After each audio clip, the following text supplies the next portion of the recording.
ติปันโนภะคะวะโตสาวกสังโฆยติตังจัตตาริปุริสายุคาเนอัตตาปุริปุคัลลาเอสะภะคะวะโตสาวกสังโฆอาหุนายโยปาหุนายโยตักขินายโยอัญจลิกาลานิโยอนุตตลังปุญญเขตังโลกัสสาติจายันโตโพธิยามุเลสักยานังนันทิวัตโนเอวังตวังวิจัยโยโหหิจัยสุจัยมังคะเลอปัลลาจิตะปันลังเกสีเสปตะวิปุคะเลอภิเสเกสัปปะพุทธานังอากาปะโตปะโม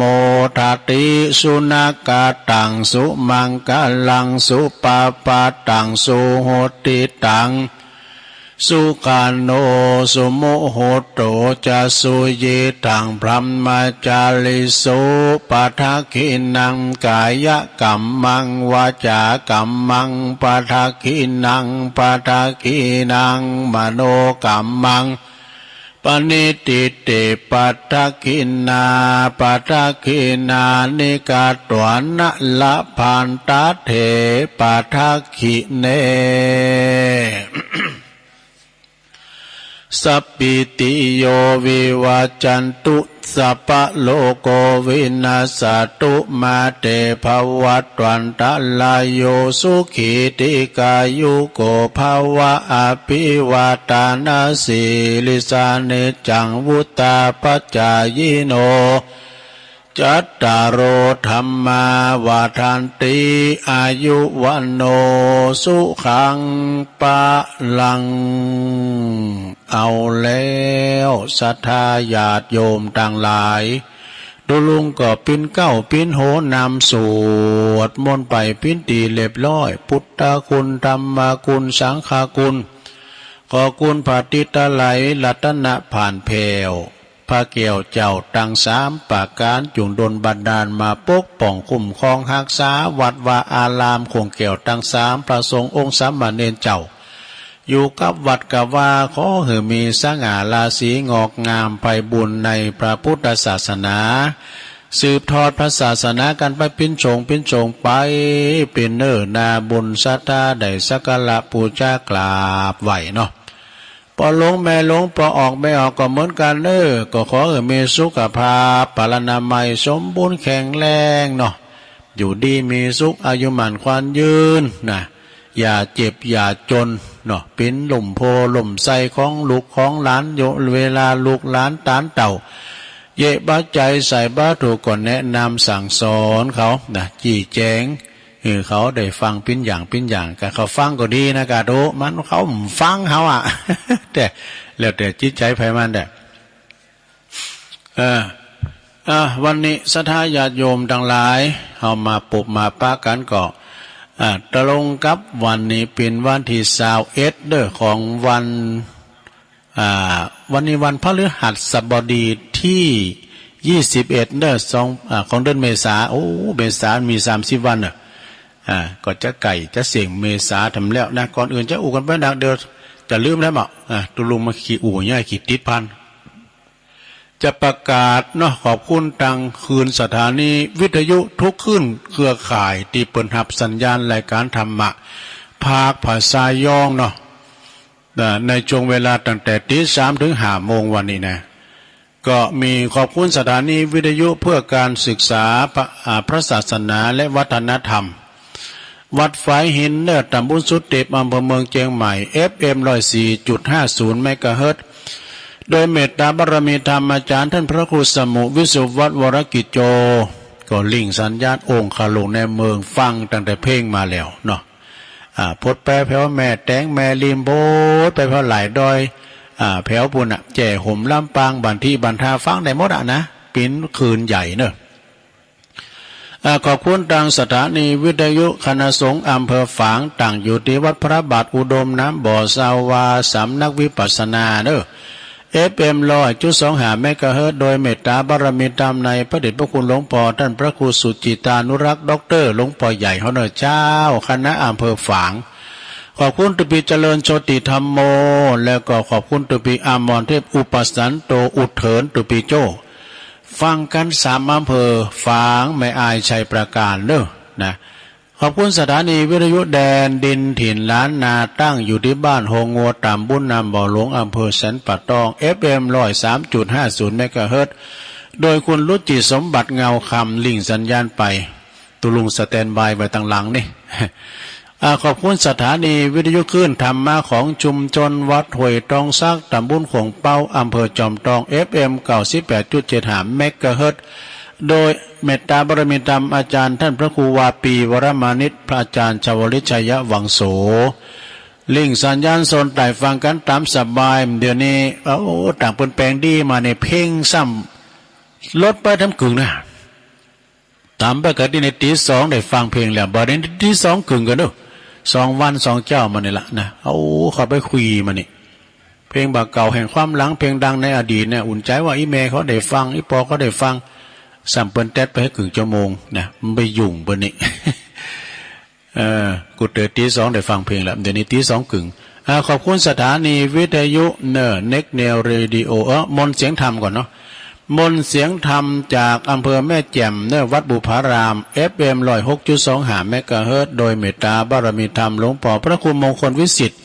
หลวงพ่อใหญ่เจ้าคณะอำเภอแม่แจ่มขอบคุณตังท่านพระปลัดอุทัยตึง2อุทัยโดยพี่น้องแม่แจ่มเพื่อโทรมาแม่ขันแก้วตัง3ขอบคุณสถานีวิทยุเน็กเนลเรดิโอ FM 96.75 เมกะเฮิรตซ์ตั้งอยู่ที่บ้านโจงตำบลทุ่งกวาวห้างหุ้นส่วนจำกัดอนุสรณ์เรดิโออำเภอเมืองปานจังหวัดลำปางขอบคุณสถานีวิทยุชุมชนคนเหนือเขื่อนตั้งอยู่ที่บ้าน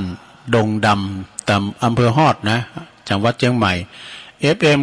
90.75 เมกะเฮิรตซ์ขอบคุณสถานีวิทยุเพื่อการศึกษาและพัฒนาอาชีพ R Radio Network FM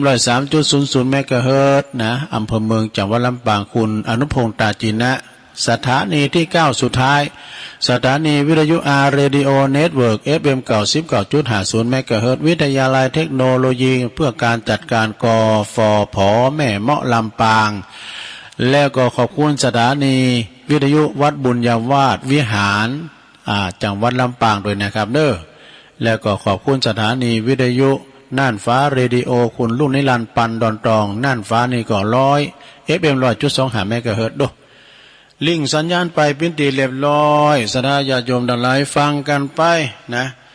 วันนี้มาปะกันตะลงกับวันพฤหัสบดีเป็นวันจัดรายการตุลุงโดยตรงพัดสุกเสาร์นะจะขบติดพอดีก็เนี่ยสถาเนาะขอสุมาอภัยตุลุงก็ได้มาตกมาแตนกันเปิ้นอยู่กับเฮาแตนถ้าเฮาอยู่กับเปิ้นแตนไปว่าเนี่ยต้องขอบคุณตังเมตตาธรรมอาจารย์พระอาจารย์เน้นลักษณ์ปัญญนนันท์นะฮะวันจันทร์วันอังคารที่ผ่านมาน่ะเปิ้นได้แตนตุลุงนะเปิ้นได้แตนตุลุงไปเพราะว่าตุลุงติดงานสวดถอนแล้วก็ว่าก็เหมือนกันพระอาจารย์เน้นหลักเปิ้นก็มาแตนตุลุงแถมนะเวลา 6:00 นจนถึง2 ทุ่มนะฮะเนี่ยสดาญาติโยมเปิ้นอยู่ต่างวัดนะเปิ้นต้องสอหารถมานะสดาสอหารถมาแล้วก็ต้องมาจัดที่ที่วัดปากตั้งเจริญตุลุงอยู่เก้าก้างจูตีถ้าทำจำเป็นแต่ตุลุงก็ดึมขาดนะว่านี่ก็จำเป็นแต่ว่านี่ไปช่วยงานศพเนาะศพที่วัดป่าล้านพระลูกวัดเปิ้นมรณภาพวันนี้ก็จะเขินศพนะสดาญาติโยมทั้งหลายก็ฟังอาจารย์เน้นหลักก็เข้าทาดีแต่ว่านี่เปิ้นลำดับลำดาตั้งแต่สถานีวิทยุตั้งแต่ AM มาดูสว่างสิงหากายลาดเนี่ยดูพอครูวันลบนำวงพรหมกาเนี่ยตั้งประภาสชัยวงศรีมาฟังเปิ้นลำดับลำดาก็โมนแต่รายการพี่น้องเปิ้นเจ้าบ้านกาเนี่ยสถานีวิทยุต่างๆสมัยแต่ก่อน AM นะสถานีแต่ FM นะ เอ็มก็ปรุงไก่เนี่ยตั้งแต่ปุ่นมกเชียงใหม่เนี่ยได้ยินว่าบันเทาว่าตุลุงก็ฟังตลอดนะถ้าเมื่อปิดน้อยอาจารย์นี่สุทัศน์เนี่ยก็อาจารย์ชัยวงศ์ศรีนะอาจารย์นิทัศน์ที่เป็นคุยกันข้างไล่ใกล้นะคุยกันข้างไล่กันเนี่ยโอ้มกแม่คุณแสงเดือนเขาตั้งสถานีแต่ละคืนก่อนนี่ธรรมะก็มีนะคืนธรรมะก็อย่างพระอาจารย์เด่นหลักวานตั้งหลวงปู่สุรพลกิติกาปัญจเตธรรมออกสถานีมอกหัวคำในพุทโธก่อนนี้มันจะมีไฟฟ้าดูไฟฟ้าก็มันจะมีเตอปืดดังกันนี้เพิ่นจะมีเอโคกล่องให้หน่อยนะหลวงปู่สุรพลกิติกากาเนี่ยหลวงพ่อท่านหลวงพ่อบุญตันท่านพระครูบุญตันเมื่ออ่านเปิ้นเป็นบุญตันอยู่เนอะเด่นนี้เปิ้นเป็นหลวงพ่อท่านพระครูอาทรวิสุทธิคุณคอมวอดในวงการในการเตะทำออกคืนนี่จัดมึนนะสมมาเด็ดตั้งแต่สมัยดูลุงเลี้ยงควายฟังอาจารย์หลวงพ่อเปิ้นเตะโมนแล้วก็มีหลายก็และตุนอยู่ที่เปิ้นเทศบรรยายที่เปิ้นตอบปัญหารายการปราทีปทองนั้นก็อาจารย์เจ้าคุณมหาศัพท์นะแล้วก็ท่านมหากมลเนาะที่เปิ้นอยู่วัดเนี่ยก็ถ้าสัตว์ต้อยเนี่ยก็อันเนี้ยสดาญาโยมเนาะฟังคืนบุญกันไปประเดี๋ยวนี้มีเปิดเลอะเปิดเตอเนอะสดาเนอะตุเจ้าที่เปิ้นออกรายการว่าคืนที่ไหนมันจะมีตลอดวันเนอะสดาเนาะก็ฟังกันไปอย่างตัวลุงเขานี่ถ้าว่าเป็นมวยก็มวยวัดมีเนี้ยก็เก็บหันเก็บนี่เต้นน้ำเต้นทำวันนี้ก็จะเต้นทำอยู่เหมือนกันน่ะ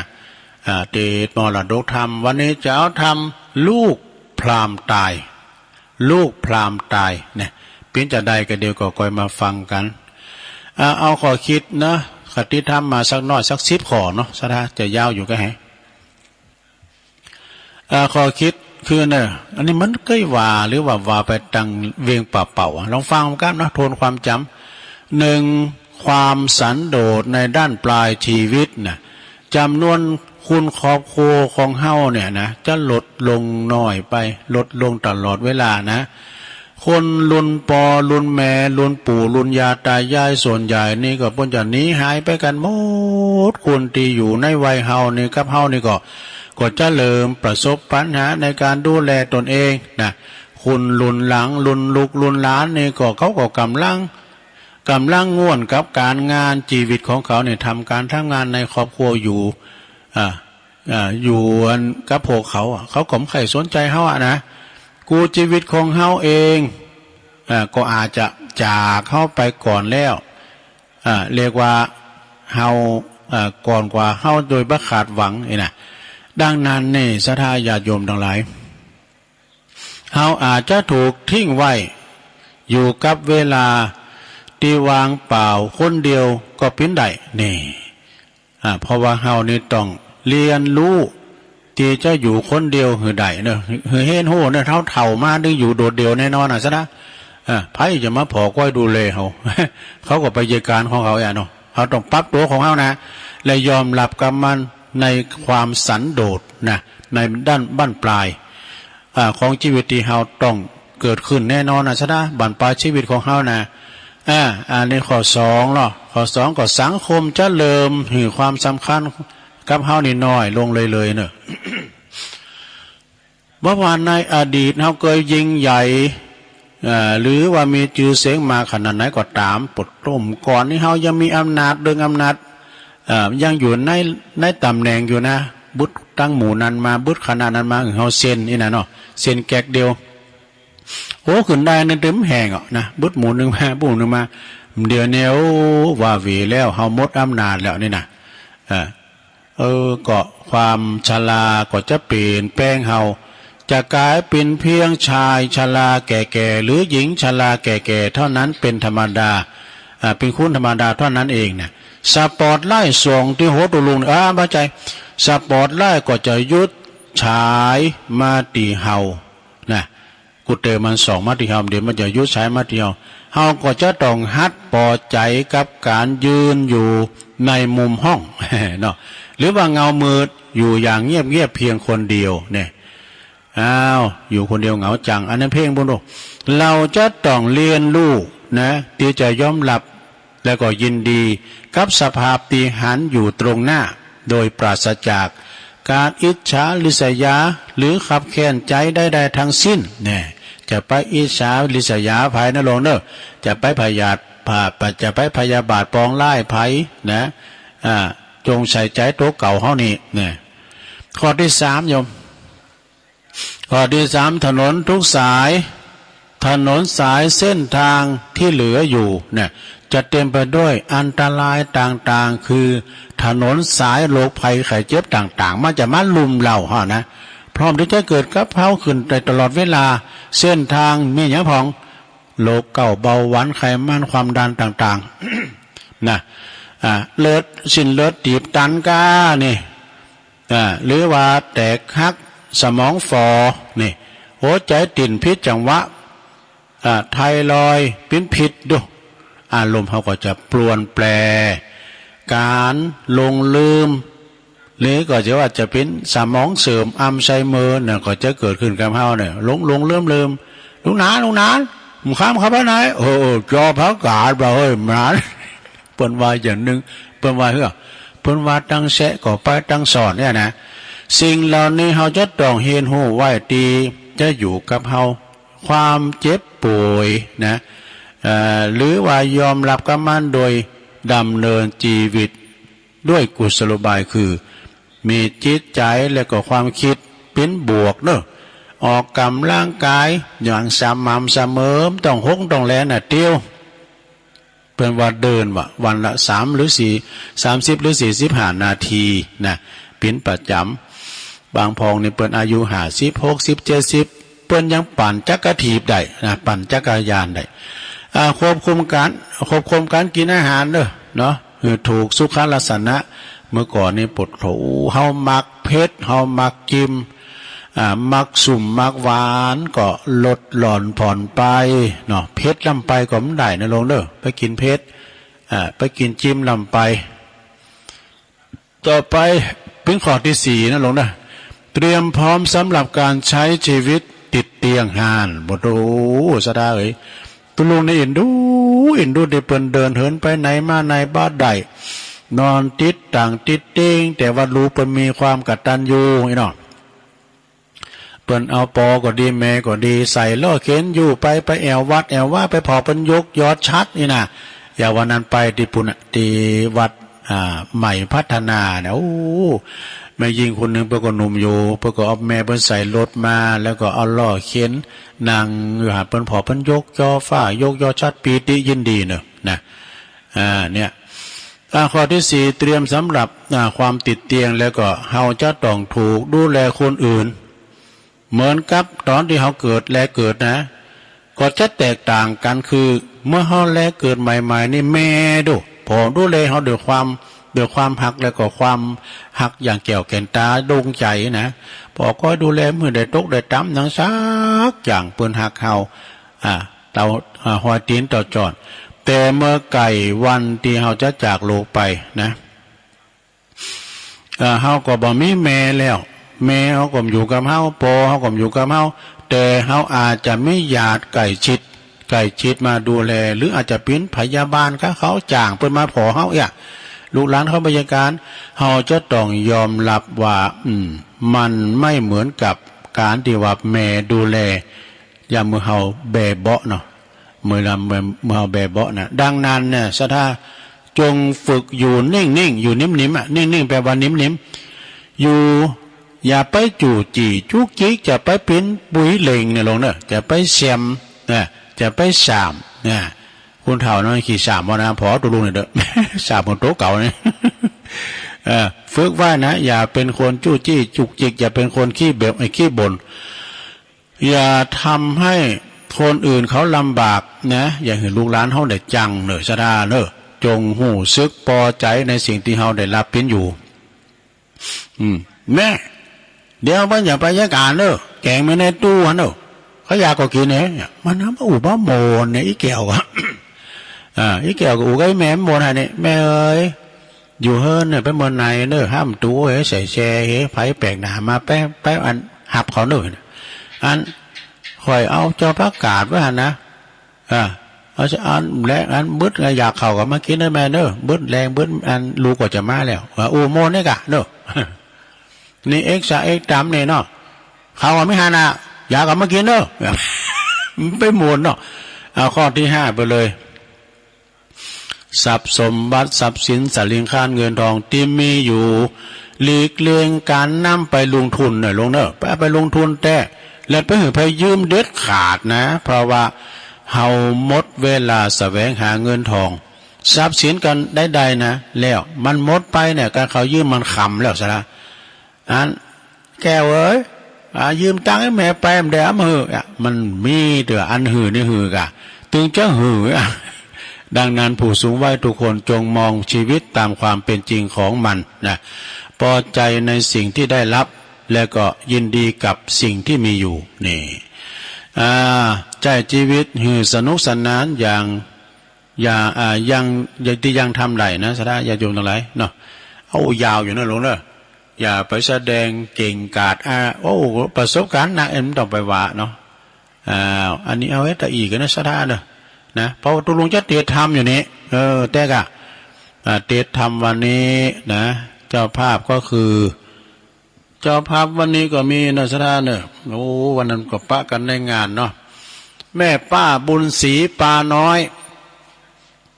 ป้าบุญศรีป้าหน่อยนี่เปิ้นก็จะทำบุญตันน้ำตันทำอุทิศกรปนาผลไปหาปนี่กะแต่ตันไปหาอุทิศให้พ่อปอทองใช่กะคาถาปอคำกะเนาะตันไปหาปอคำไอ้ค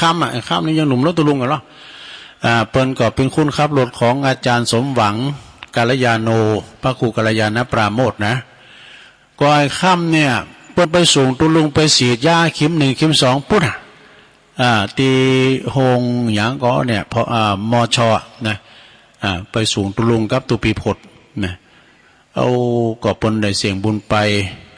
แล้วก็เดี๋ยวก็จะเตดนำเตดธรรมเปิ้นเน้อศรัทธาเน้อแล้วก็มีแถมทันนี่ก็จะพาตลอดเปิ้นโทรมาเจ้าแม่เพนขาวเตี้ยนะเปิ้นก็จะตั้นนำตันทำไปหาจิตตดวงวิญญาณของงานนี่ก็ของคุณพ่อปนหน่อยบุญปนหน่อยปันแม่อุ้ยเงินเนี่ยเนาะจินาอิแล้วก็นายอเนกชัยกวินก็เปิ้นจะตั้นทำไปหาคุณพ่อสนชัยชัยกวินเนอะในวันนี้ก็ต่างอกต่างใจฟังทำนี่ก็คือทำมรดกทำปืนเมืองนะมีเรื่องว่าลูกพราหมณ์ตายเนี่ยขอบคุณท่านพระอาจารย์สมเพชรปัญญาโนวัดบ้านไร่ป่าไผ่บ่อทองนะเป็นมอบไม้ถวายก็ตุลุงก็เตดเป็นครั้งที่2แล้วก็แห่เนาะ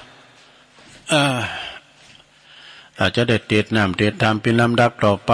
แล้วก็จะเล่านิทานแถมสดาญาโยมเรานิทานทำนะฟังน้ำฟังธรรมนะลงเนอตัวหนังสือก่อนหน่อยไปหน่อยก็ตะกอยวาไปนะเนาะนิพพานังเยนากัลลังลัมมังเยนากาสายังบันดิโตตังโนมากังอุติสิตงธรรมามุตตมังปัจจังอาลาตานังกะโลมาฟังไปรับไปนะลงนะนะโมตัสสะภะคะวะโตอะระหะโตสัมมาสัมพุทธัสสะทาตวานะมะเมสังฆาติติสัทธาอัญญาตาลังพรัมมานังอัลลาภากะเทศิสาทาโวดุลาสัพปุริสะทั้งหลายตั้งหญิงใจมวลหมู่อันมาพร่ำบาอยู่นานามอันนาวากาถาอันนี้นาชื่อว่าอันบาพุทธเจ้าก็ปาลบยังพรามผู้หนึ่งอันอยู่ในเมืองสาวัตถิราชธานีพรามผู้นี้นาละ ก็เมสัมปาติเขาของมากนักก็เมลูกชายผู้หนึ่งเป็นที่รักจำเลินใจมากนักแลลูกท่านพราหมณ์ผู้นั้นเป็นว่าอันมีเปียที่อันมาลุมเล้ามาเบียดเบียนอยู่ใจบ่ได้ขาดกว่าบ่เต้าบ่อนนานเจ้าใดท่านลูกตาใจท่านพราหมณ์ผู้นานก็ถึงเสิงอันตายไปก็มีหันแหลนาพรามผู้เป็นป้อนนั้นก็มาทาลงโศกทุกข์มากนักก็ลำร้องลำให้ไปมาแล้วก็มาเลิกซากส่งสาการอันเอาไว้ยังลูกแห่งตนไปเผาเสียในป่าจ้าแล้วก็จึงแปลงอย่างงามมนดบไว้หลังหนึ่งในป่าจ้าตีนานแล้วก็เอายังเสือสาดและอาสนะไปปูไว้ที่มนดบที่นานแล้วก็ตั้งไว้ยังข้าจายผู้นึ่งอยู่เหือไปส่งเข้าน้ำแรงงายแก่ลูกชายแห่งตนอันจุติตายไปนั้นแลส่วนอันว่าใจผู้นั้นก็จำนั้นนำรักษายังไปส่งเข้าน้ำเจ้าแรงงายแก่ลูกชายท่านพราหมณ์มาผู้นั้นนานพระหมานว่าได้ปีหนึ่งก็บ่ได้ขาดสักวันอันแลแต่ว่ายังมีในวันหนึ่งนั้นอันว่าฝนก็มาตกน้ำก็มานองมากนักอันว่าใจขาดใจผู้นาละก็บ่อาจจะข้ามน้ำไปที่ยังป่าจ้าใดมันก็ยืนอยู่ที่ริมฝั่งแม่น้ำที่นานกาในกาลยามนานะก็ยังมีเจ้าภิกขุตนหนึ่งก็จะละเดินไปมาปินที่บาทเขาก็มาถึงที่นันหันแลใจผู้นั้นก็ได้เอาเขาน้ำโปจนะอาหารก็มาปีติยินดีจึงเอาไปใส่บาตรอันที่จักเอาไปส่งเฮือยังลูกท่านพราหมณ์ผู้นั้นก็เอาเขาน้ำโปจนะอาหารเหล่านั้นมาใส่บาตรเจ้าภิกขุตนนั้นแล้วมันก็อุทิศญาติน้ำส่วนบุญกุศลอันนั้นไปถึงลูกชายท่านพราหมณ์ผู้นั้นอันตายไปนานแล้วมันก็หนีไปสู่บ้านสู่เรือนแห่งตนก็มีหันแลนาตาสามิงคาเนในขณะนั้นลูกท่านพราหมณ์อันตายไปนั่นก็มันก็ได้รับได้ไปลูกพราหมณ์ผู้นั้นอันตายไปก็ไปได้เป็นผีเป็นเพศอยู่ในป่าจ้าที่นานะมันก็มาอนุโมทนาส่วนบุญอันนั้นเขาน้ำโภชนะอาหารทิพย์ก็มาบังเกิดแก่ลูกชายท่านพราหมณ์นะผู้นั้นมากนักกันว่ากลางคืนคนลูกมันก็มาสำแดงนิมิตเขาฝันแก่พ่อตนดังนี้ว่าดังนี้ในกาละเมื่อก่อนข้าก็เป็นลูกหลักจำเริญใจแก่พ่อและแม่ตั้งแต่ข้าตายไปพระมารไว้ได้1 ปีแล้วพ่อและแม่จักเหือเขาแก่ข้ากินสักคาบก็บ่มนี่แลก็หาบ่ได้แลนายวันวานนี้พ่อและแม่จึงได้เหือเขาแก่ข้าจึงได้กินข้าวน้ำโปจนะอาหารแห่งพ่อและแม่ในวันวานนี้แลปุนาติวาเสกันวันลุนลุ่งเจ้าส่วนอันว่าพราหมณ์ผู้เป็นพ่อนั้นก็หันว่านิมิตฝันนั้นว่าลูกแห่งตนบ่ได้กินข้าวดังอัน ก็จึงจักเรียกหามายังใจขาใจผู้นั้นมาถามว่าตาสะดุลาใจข้าทาดุลาข้าใจกูตั้งเหอมึงได้ไปอุปถากรักษาอย่างลูกแห่งกูดังอาละบาดนี้ดังเรือมึงป้อยบ่หักษานันจาในคืนนี้กูก็มาฝันนิมิตฝันหันว่าลูกแห่งกูนี้ได้กินข้าวคาบวันวานี้เต้าอานมีก้ามึงบ่ได้ไปส่งเขาเหือลูกกูกินแต่จะลืออาทะในกาลนานะข้าใจผู้นั้นจึงบอกว่าดังเนกาแด่ท่านพราหมณ์ผู้เป็นเจ้าคานีเล่าได้ไปอุปถากรักษาอย่างลูกท่านเจ้ากูบ่เหือได้ขาดสักวันแลมีอยู่วันวานี้ฝนก็มาตกน้ำก็มานองมากนักข้าก็บ่อาจจะข้ามทางไปได้ข้าจึงได้เอาเขาอันจักไปส่งเฮือลูกท่านเจ้ากูนั่นมาใส่บาตรแก่ปาภิกขุเจ้าตนหนึ่งอาณาจักรเดินไปมาปินที่บาทเขาแล้วก็ขอมาหยาดน้ำอุทิศบุญหมายตานไปหาไปลอดไปถึงยังลูกแห่งเจ้ากูแล้วข้าก็หนีไปสู่เรือนเราเต้าก็เต้าบ่มีวันวานิดวันเดียวเต้าอันแลโสพระมโนส่วนอันว่าพรามผู้นั้นก็มาการหนึ่งในใจว่าดังนี้กูก็ได้ส่งเขาลูกกินตึงลูกกูกินตั้งวันนานพระหมานว่าได้ปีหนึ่งแล้วลูกกูก็บ่หอนจักได้กินเขาดังอันในวันนี้ในวันวานี้ก็ได้ทานได้ทานให้แก่เจ้าภิกขุตนหนึ่งแล้วก็มาป้อยได้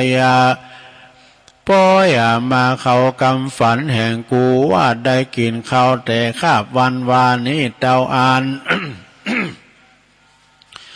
กูนี่จักไปจักได้รักษาเสียงปีหนึ่งแล้วก็ปอบเป็นอันเปล่าได้แหละนอกูจักไปไว้สาถามยังพระพุทธเจ้ากูก่อนดูก่อนเถอะว่าอ่านกันว่านากันว่าพรามขันหนึ่งใจสันนั้นแล้วพรามผู้นั้นก็ไปสู่สำนักแห่งพระพุทธเจ้าแล้วก็นั่งอยู่ที่อันควรแก่ตนแล้วก็ไว้สาธรรมพระพุทธเจ้าว่าดังนี้พันเตภกวากาเดสัพพันอยู่พระพุทธเจ้าดังว่าปุกกาละผู้หนึ่งผู้ใดมีพี่น้องลูกหลานก็ดีเมียและผัวก็ดีก็อันตายไปนั้นเรายังจักได้กินข้าวอันคนนำไปส่งเหือนั่นจะลือสัทธาสัตอสัพพันอยู่พระพุทธเจ้าจึงกล่าวว่าดังนี้ลูกหลานก็ดีเมียและผัวก็ดีอันก็ตายไปนั่นก็ยังจักได้กินข้าวยังจักได้กินข้าว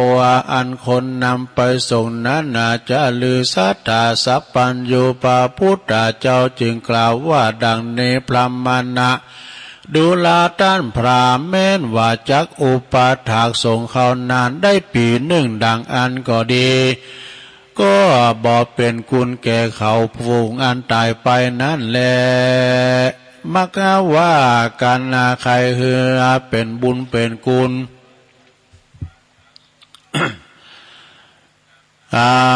แก่เขาฝูงอันตายไปนั้นก็เต้ากวนกาดทำบุญเฮตานแล้วอุทิศส่วนบุญไปถึงเขาฝูงอันตายไปนั้นแลส่วนอันว่าพราหมณ์ผู้นั้นได้ยินกรรมมาแห่งพระพุทธเจ้าแล้วก็มีใจจมชื่นยินดีมากนักก็ไว้นบขบยำยังพระพุทธเจ้าแล้วก็หนีไปสู่เรือนแห่งตนหันแลปุณณาติวาเสกันวันลุนลุ่งเจ้าพราหมณ์บุญนั่นก็ถือเอาขันเขาตอกดอกไม้นำไปวยาสานิมนต์พระพุทธเจ้ากับตังเจ้าภิกขุสังฆาเจ้าตั้งหลายไปสู่เรือนแห่งตนแล้วก็เฮือตานเขาน้ำโปจันนะอาหารต่างหลายต่างๆกับต่างพาผ่อนต้อนแลเสนาสันนะปัจจัยต่างหลายอากิลานาปัจจัยต่างหลายแก่เจ้าภิกขุสังฆะต่างหลายก็มีพระพุทธเจ้าเป็นประธานแล้วก็มาอุทิศส่วนบุญทานอันนั้นไปหายังลูกแห่งตนก็มีหันแลในขณะนั้นอันว่าลูกต้านพราหมณ์อันก็มาอนุโมทนาเอาส่วนบุญอันนั้นแล้วก็ไปบังเกิดในพระศาสวิมานอันละสูงได้12 โยจันนะในจันฟาดจันตาวติงสาสวรรคาเทวาโลกก็มีหันแลอันว่าลูกแห่งพราหมณ์ผู้นั้นกันว่าพระพุทธเจ้ากับตังพระภิกขุสังฆเจ้าทั้งหลายหนีไปสู่วิหารแล้วอยู่ไปสู่ที่อยู่แห่งตนดังอันแล้วก็มาสำแดงงานยังเข้าของสัมปติทิพย์แห่งตนป้อแห่งตนใดหันแลอันว่าพราหมณ์ผู้เป็นป้อก่อกันว่าใดหันยังสัมปติทิพย์แห่งลูกแห่งตนแล้วก็มีจิตใจจมชื่นยินดีมากนักซึ่งคุณแก้วเจ้าทั้ง3ประการก่อนเอาเครื่องมาบูชามีตนว่าเขาตอกดอกไม้กันตาของหอมไปไวพระพุทธเจ้าแล้วก็กล่าวว่าดังนี้พันเตภกวากาแด่สัพพัญญูพระพุทธเจ้าส่วนอันว่าเฮตานี่ก็มีภาละอานิสงส์มากนักและลูกคาตายไปนั่นผู้คาก็ได้คนใจนำเอาเขาน้ำโปจันนะอาหารไปรักษาเสียงปีหนึ่งก็บอกเป็นคุณสักอย่างแก่ผู้ตายสักอันหันแลกันว่าข้าได้เขาน้ำโปจันนะอาหารเป็นตานะแก่พระพุทธเจ้าและภิกขุสังฆเจ้าต่างหลายสัมปติทิพย์ก็มาบังเกิดแก่ลูกชายแห่งข้านักแลก็ด้วยเตจาด้วยเตจาฤทธิอันนาคาได้กาทำบุญเฮตานาเตดีลิสัพพัญญูพระพุทธเจ้าจักเทศนาธรรมเฮือแจ้งแก่พราหมณ์ผู้นั้นในเมื่อนาจึงกล่าวว่าทัจจานามามิสังฆาสะอัญจะปานัญจะดังนี้เป็นตนพรามณะดุลาต้านพรามปุกกะละผู้ใดมีจิตใจใสศรัทธาและยินดีในคุณแก้วเจ้าทั้ง3ประการคือพระพุทธเจ้าพระธรรมเจ้าพระสังฆเจ้าดังอ่านแล้วก็ได้ทานข้าวน้ำโภชนะอาหารผ้าผ่อนต้นแลกิลานาปัจจัยเสือสัตว์อาสนะเต้นจองแก่เจ้าภิกขุสังฆะต่างหลายก็มีพระพุทธเจ้าเป็นเป็นประธานก็จักมีภาละอานิสงส์มากนักแลจักเป็นประโยชน์แก่ผู้ตาย ผู้อย่างมากนักแลผู้กาละยิงใจตั้งหลายฝูงใดได้หือตานได้หือตานมีอายุยืนสมฤทธิ์ที่เป็นดีมากนาการจุติตายจากภาวะอันนี้ก็จักใดไปเกิดในเมืองสวรรค์เทวาโลกย่อมมีสมฤทธิ์โดยสัมปติทิพย์มากนักแลมีอานิพพานเป็นที่แล้วมีสุขเกษมแก่ปุกกะละปุณนันแต่บ่อยาจันและนาเตสนาปาลิโยสาเนนายเมื่อแล้วแห่งพระธรรมเทศนาแห่งพระพุทธเจ้าอานิส่วนอันว่าพรามผู้นั้นก็ได้ถึงโสตาปฏิภาลาคือได้เป็นโสตาปันนะตามบุญสมปานแห่งตนอันใดก็ตาที่การมาวันนั้นก็มีโดยประการดังกล่าวมานี้แหละนาพรามานาวาทุนิติตังขียาอันเก่ายังทำลูกท่านพรามตายไปถามไปไว้สาถามพระพุทธเจ้าถึงกาลบุญกัดการกาตามบุญเฮือตานไปหาคนที่ตายก็บางกรมสมเรศเด็จแล้วเท่านี้ก่อนแลสาธุสาธุสาธุเอาจบไปศรัทธาญาติโยมทั้งหลายเตดไปเจ้าหมูก็ไข่ออกอากาศด้วยนะมาครบอยู่โคนควักนะครับก็ไม่ย่ำย่างให้เกินขอไข่ออกรายการด้วยเปิ้นก้าเจ้าหมูนักเดินเลยศรัทธาเอ้ยหนูบุญโคนเนี่ยไม่ได้ตัวหมกแมวนี่นะเอาแมวหน่อยไปหาในดำแป้มันเนาะหนูหนักขอบคุณเด้อตั้งเจ้าภาพเปิ้นได้รวมทำบุญปิ้นเจ้าภาพตาน้ำตันทำแม่บุญสีป้าหน่อยทำบุญตันน้ำตันทำไปหาปอคำคัดทาเด้อที่ลงรับดับขันไปสู่ปาละโลกไปหน้าแล้วก็มีปอสมศักดิ์แม่เพนขาวเตี้ยจากตาจ้างเนอะเปิ้นก็รวมทำบุญอุทิศบุญกุศลตันนำตันธรรมที่ตามไปหาจิตตะดวงวิญญาณของปออุ้ยน้อยปันแม่อุ้ยเงินจินาอิที่ลงรับดับขันไปสู่ปาละโลกไปหน้าแล้วก็มีนายอเนกชัยกาวินตานทำไปหาปอเปิ้นปอสอนชัยกาวินที่ลงรับดับขันไปสู่ปาละโลกไปหน้าต่อไปตุลงตะปันป้อนกันเนอะแม่บุญศรีเกมน้ำหยาดเนอะแม่เพนเกมน้ำหยาดตานทั้งหลายจากตานน้ำตานทำสมมติที่ว่าเดี๋ยวนี้เขาตานทำเนาะญาติกาวงศาปอเมเฮาที่ลงรับดับขันไปเอาปอนหยาดน้ำเนาะยะถาวาลิวหาปุราปาลิปุเรนติสากาลังเอวะเมวะอิโตตินังเปตานังอุปกปปติอิสิตังปฏิตังตุมหังคิปะเมวะสมิจตุสเปปุเรนตุสังกปาจันโทปนาลโสยะถามณีโจติลโสยะถาโสยะติธรรมโมจะอายังนิทัสสิโตเปตานาปุจาจักตาอุลาลาปลัญจาภิกขุนามานุปตินังตุมเหหิปุญญังปัสสุตังอานาปกันติสัพพิติโยวิวัจจันตุสัพพะโลกวินาศตุมาเตภวัตวันตาลายโยสุขีติขายุโกภวะอภิวาตานาสีลิสานิจังวุธาปจายโนจัตตารโอธรรมาวัตันติอายุวันโนสุขังปะลังเอาแล้วศรัทธาฟังน้ำฟังธรรมจบไป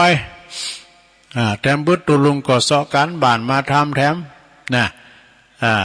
เจ้านี่เตะทำนี่เสียงลงมาลงเลยเสียงมันตึกมันเสียงป้อยเสียงเนี่ยดีก็แล้วมันเสียงแต้มแล้วแบบนะเสียงต่ำไหมเนาะก็เลยไปตามนั่นเนาะไปตามสภาพมวยวัดนี้นี้ต่อไปแล้วก็ตุลุงก็จะมีนิทงนิทานทำอยู่นะสัทธา4 โมงพอดีเฮ้ยตี 4พอดียังเจ้าอยู่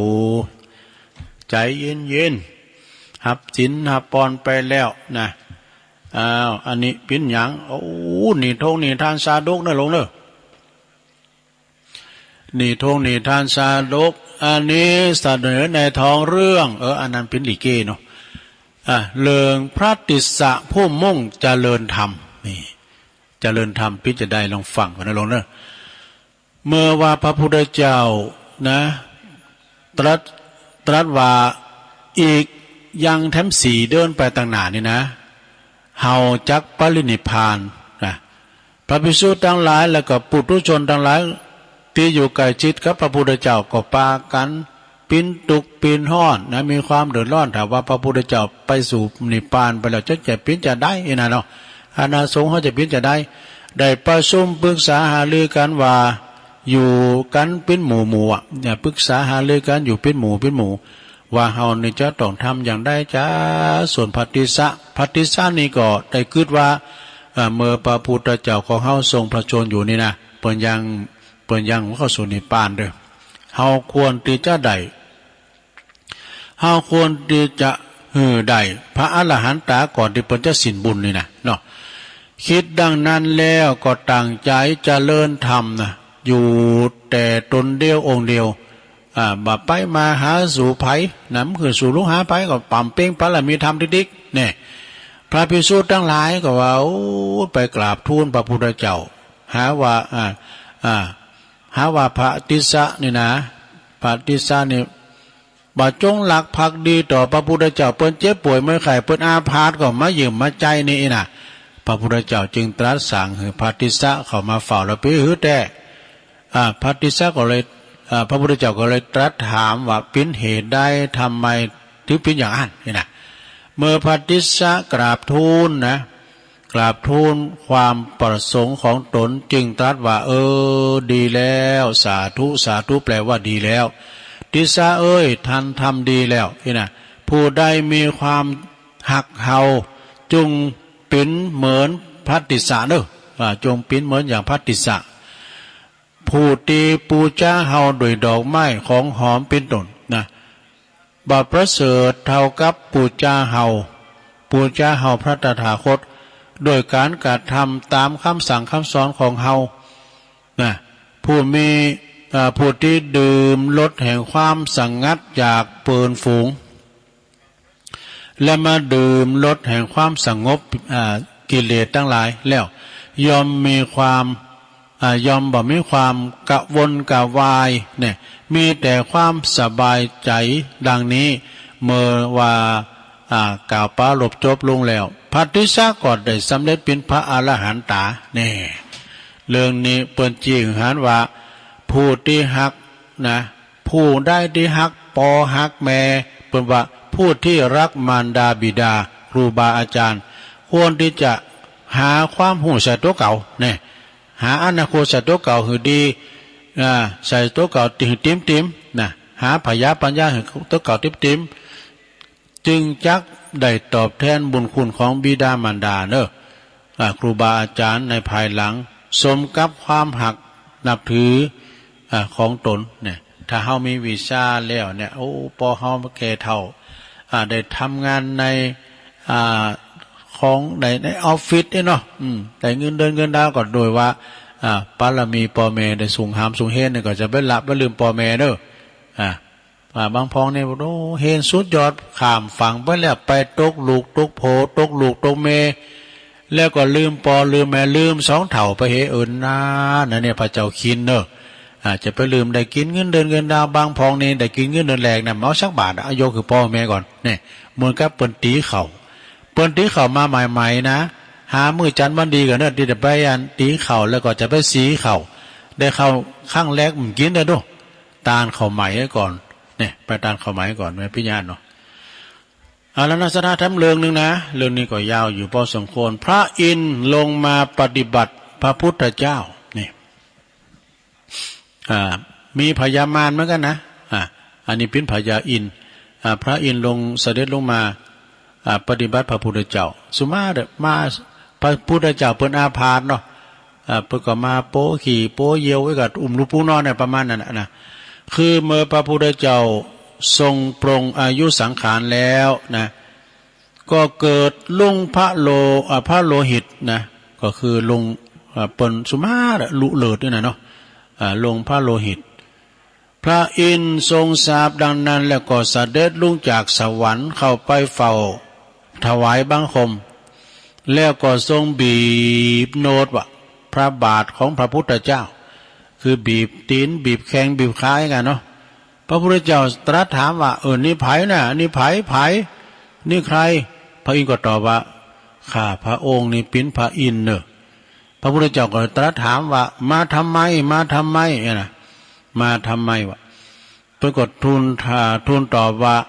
มาปฏิบัติพระพุทธเจ้าพระองค์นะมาประพฤติปฏิบัติพระองค์ผู้ทรงอาพาธพระพุทธเจ้าก็เลยทรงตรัสแนะนำพระอินทร์เนาะตรัสถามพระอินทร์แนะนำพระอินทร์ตรัสว่านี่แน่พระอินทร์เอ้ยธรรมดากินมนุษย์ยอมบ่ปรากฏนะยอมปรากฏเหม็นไปแก่เทวดาทั้งหลายนะเหม็นไปแก่เทวดาทั้งหลายผู้อยู่ไกลถึง100 โยชน์นะเหมือนกับสากศพผูกติดคอฉะนั้นเนี่ยเป็นว่ากินมนุษย์กับกินสวรรค์นี่เหมือนกันนะอย่างไผที่จะเป็นเจ้าเข้าทรงนางพุ่มหอมดูเพื่อจะมาดุมพอพุ่มหอมเลยนะสะอาดเลยนะเพื่อจะเอามาเป็นมาขี่นะมหาบ่ผิดกลับไปเถอะนะพระพุทธเจ้าว่าปิกไปเมืองสวรรค์ทันเหผู้ปฏิบัติผู้ที่ปฏิบัติไข่ของเฮามีอยู่นะพระอินทร์กราบทูลว่ากลิ่นศีลกลิ่นธรรมของพระองค์น่ะทำให้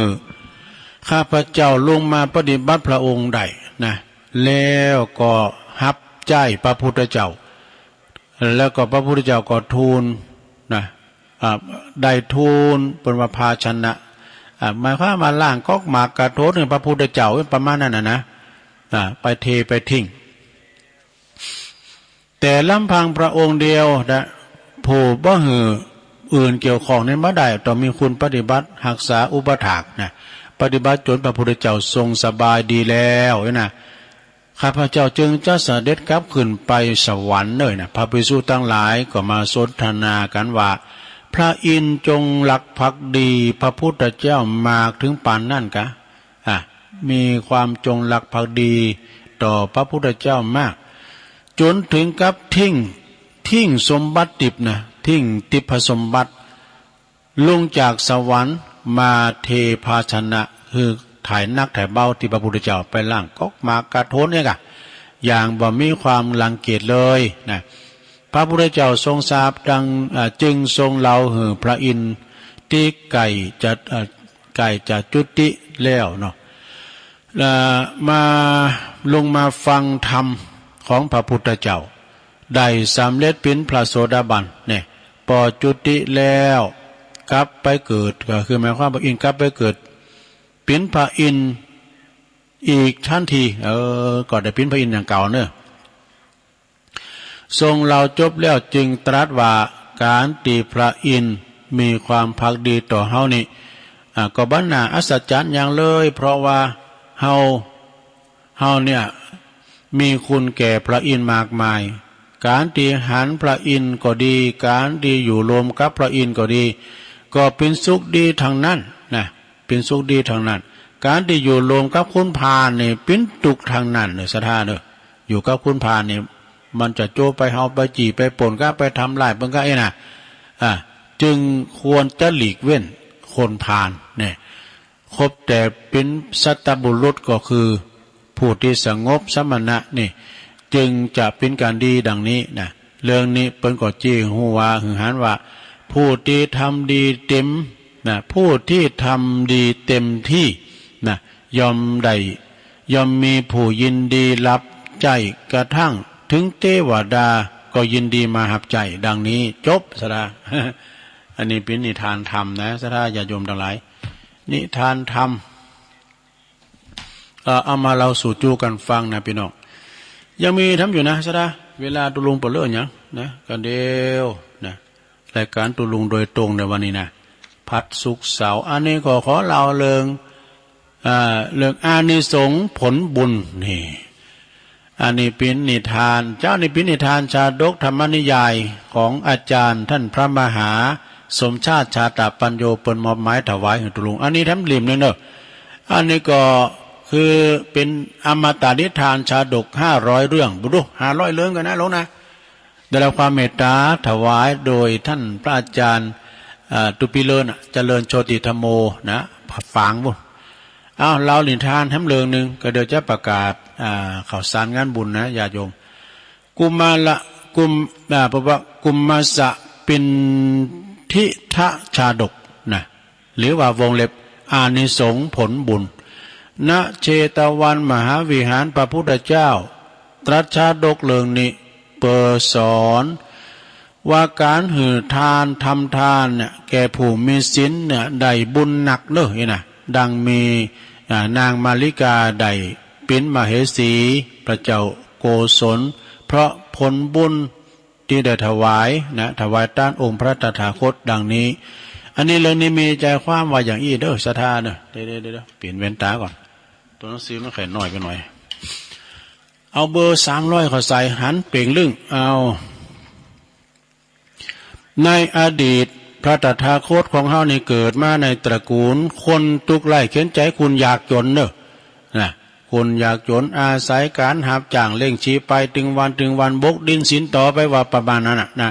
หาบจ้างกินไปถึงวันวันหนึ่งได้นำเอาอาหารซึ่งเป็นถั่วนะ4 ก้อนถั่วตุ่มเนี่ยถั่วดินตุ่มนะย้ำใจก้าเป็นถั่ว4 ก้อนติดเนื้อติดโตไปเวลาอยากก็จะกินนี่กะไปเปิดจะกินในเวลาพักจากการทำงานระหว่างที่เดินทางนั่นสดาญาโยมก็เกิดส่วนต่างกับพระปัจเจกเจ้านะตุนหนึ่งองค์หนึ่งจึงกึดในใจว่าเฮานี่ก็ทุกข์ไหลเข็นใจเพราะว่าจะเลี้ยวปังหลังก็ไม่ได้ตานจะแห่ก็มีโถอยู่ใน4 ก้อนนี่นะเฮาจักเอาตาลถวายให้แก่พระปัจเจกองค์นี้เนอะนี่นะเลี้ยวเปิ้นก็อธิษฐานจิตเนาะแล้วจะกินจะต้านเนี่ยก็อธิษฐานในโลเนอะข้าพเจ้าได้ปูชาอันนี้ได้ต้านอันนี้ก็ขอข้าพเจ้าอยู่ดีมีสุขปราศจากโรคโศกโรคภัยอย่างต่างๆไปมาเบียดเบียนก็ว่าไปอย่างอันนี้ก็เหมือนกันนี่อันนี้ก็เหมือนกันนะเจ้าใจตุกตะนี่นะอยากไล่เข็นใจเนี่ยอาศัยการทับจ่างเลี้ยงชีพนี่นะก็คือใจว่าเขาจัดต้านถั่วถึง4 ก้อนนี่นะให้แก่พระปัจเจกเก่าพระปัจเจกพุทธเจ้าจึงทำให้เขาเกิดผลว่าผลการทำบุญนะในข้างนั้นผลว่าอธิษฐานว่าขอหือยาใดเป็นคนตุกยาไล่เข็นใจอีกเลยนะจาต่อไปนะต่อมาผลบุญที่เปิ้นได้จากการหือตานแก่พระปัจเจกนั้นจึงได้ไปเกิดเนาะเปิ้นตายทำจัดได้มาเกิดเป็นพระราชโอรสพระเจ้าปาราณสีว่ามีนามว่าพรหมทัตกุมารเนี่ยคือมาเกิดเป็นลูกพญาเจ้าเมืองชื่อว่าพรหมทัตกุมารหลงสามารถระลึกจัดได้ทั้งหมดพุทโธเปิ้นได้ทำบุญทำทานไว้นักระลึกจัดได้จัดแล้วเนาะปิ้นอย่างปิ้นว่าจัดแล้วเฮาปิดตุกตะอยากจนแหลกไหลเข็นใจตานโถตานหือกับพระปัจเจก4 ก่อนสามารถระลึกจัดได้จึงทราบจึงฮู้ว่าจึงฮู้ตีว่าตีมาของตนเนาะท่านเมื่อว่าพระราชบิดาสิ้นพระชนไปแล้วก็ได้ขึ้นครองราชย์เนาะเป็นกษัตริย์มีนามว่าพระเจ้าพรหมทัตเลยอภิเษกสมรสกับพระธิดาของพระยาเจ้าเมืองโกศลพระราชาเล่าเลิงเล่าตีระลึกจัดได้กับพระมเหสีปรากฏว่าพระมเหสีก็เป็นผู้มีบุญเช่นกันจึงระลึกจัดได้เหมือนกันว่าคนนั้นเปิ้นว่ามีศีลเสมอกันมีศรัทธาเสมอกันอยู่กันได้ถ้ากันมันขาดกันศีลบ่เสมอกันเฮาไปตานวัดนั้นบ่ไปตานขันข่าวบ่มีเปิ้นขาดได้ไปเยอะเนี่ยอันนี้ประวัติตานบ่เหมือนกันศีลบ่เสมอกันเนาะทั้งสองก็ฮู้ว่าฮู้ว่าจะได้ฮู้ว่าการถือศีลบริจาคทานนี่ได้บุญหนักจึงตั้งโรงทานขึ้นมาแถม6 แห่งดูต่างโรงทานนี่พี่ว่ามีมาหมื่นแล้วหรอกแต่โรงทานนี่นะมีมาสมัยพระเวสสันดรเขาละนะทานโรงทานแถม หกแห่งด้วยการสอนให้เจ้าบ้านเจ้าเมืองต่างอยู่ในศีลในธรรมแต่ไปพิศีลพิธรรมในอยู่การอย่างมีความสุขโดยความปลอดภัยโดยความสามัคคีสามัคคี